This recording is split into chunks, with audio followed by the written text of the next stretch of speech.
So going to Bitcoin, we had the breakdown here on FTX. I think this is the beginnings of kind of bearish consolidation. We could basically go back up, I would say, to the 18.8 area, 18.5, 18,500. There's a trend line here if you connect these lows through, where you can see this line. So it wouldn't be abnormal to see us trade back up to that level. But as long as we stay below, you got to think that there's further downside in crypto. Again, I have it priced out 12, 13,000 high-end target. My main target now is around 9,000, where I think that's a likely bottom in the next 5 to 6 months. Your bottom was around 13, 14K. Now you're saying something else. So can you walk us through that?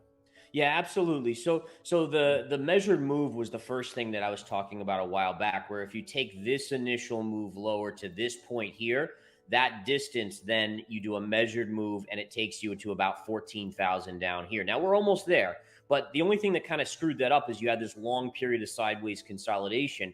And the longer you consolidate on a technical basis, usually the farther it will fall, or the more pressure to the downside. So I do think, again, that 13,000 area is still the potential for my high-end target.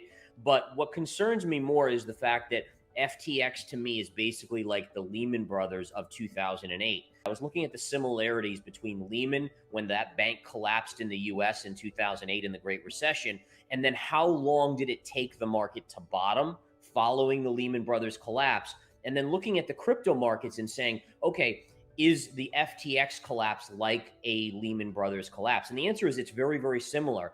One was an exchange, which is kind of like the crypto of a bank crypto. The other one was an actual bank. Both used leverage, to an extent where they should have.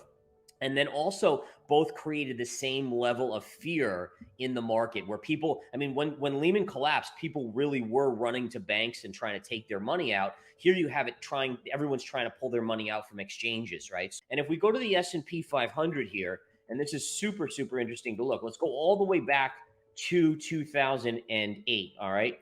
So here we have 2008. This is where the Lehman Brothers collapse occurred. And what you can see is that the market did not bottom for a little while. In fact, you had a drop and then you had a little bit of a bounce, which could be what we're seeing in the crypto markets now. But then we rolled over and we didn't make a low until we got down to the March 09 low.